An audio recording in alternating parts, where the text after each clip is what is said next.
With us today is Assemblyman Mike Norris. This is his first Assembly Update show for 2020. Nice to see you, sir. Great to see you, Matt. Thank you for having me on the show. So now, the biggest public concern right now is bail reform. Talk to us about that. Yes. Right now, unfortunately, what happened last year in the state budget is that the majority of both houses adopted what they called a bail reform, which pretty much means that unless you commit a very, very serious crime, you will be given only an appearance ticket and not be held on bail. Well, this has caused a very big concern. And I want to just mention, I voted no on these bail reforms in the state budget, and I also, throughout the fall, worked with local law enforcement to call for a moratorium on these changes because public safety was in jeopardy.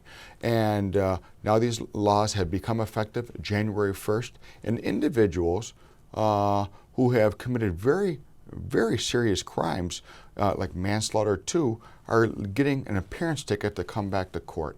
What I think should happen is very simple. A full repeal of these bail reform laws to allow the opportunity for our prosecutors, our law enforcement officers, like our sheriffs, to come around a table and to discuss what changes or modifications would be acceptable to protect the public. You know, there might be some low-level misdemeanors, for example, where someone's being held on bail where really they don't need to be. Those, as an attorney, I understand, can be modified. But the very serious crimes, like murder, manslaughter too, we were at a press conference as well, Matt, where we heard from two victims of family members of victims, and these individuals who committed crimes against their family members are out on the street. A hit and run confession on Christmas Eve, the person got let out. This is just absurd to me. I have asked the governor, the Speaker of the Assembly, and others to put into effect immediately a full repeal of these measures because public safety is in jeopardy. And I believe that our judicial system and our judges should be provided the opportunity to have judicial discretion to determine whether or not an individual poses a risk to society and whether or not they should be held in custody. And so, anyways, that's what's going on right now here at the Capitol. Our number one priority, particularly for our conference, to just urge this governor and the speaker because public safety is in jeopardy. And with just a couple of minutes left, sure. If we could talk about the governor's executive budget, which is being released this week. Yes.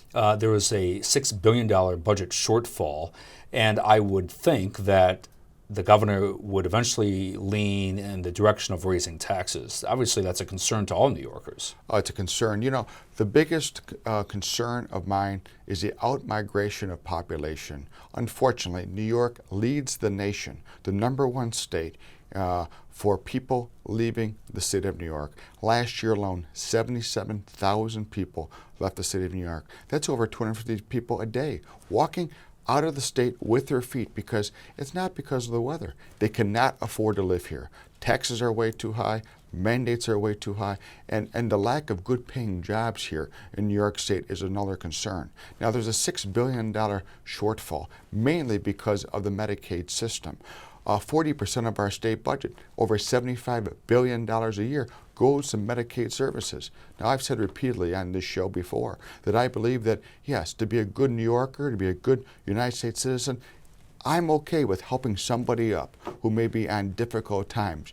But the cycle of dependency, where you are on Medicaid for 10, 15, 20, 25 years, is absolutely absurd.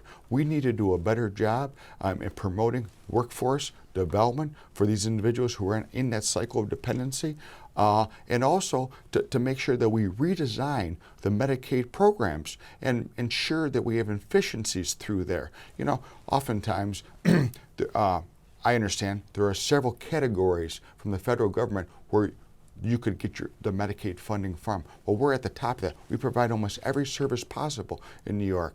Maybe it's time to do a full reevaluation, a full redesign of the Medicaid system to reduce costs and to promote efficiencies within the system. Nice to see you, Assemblyman.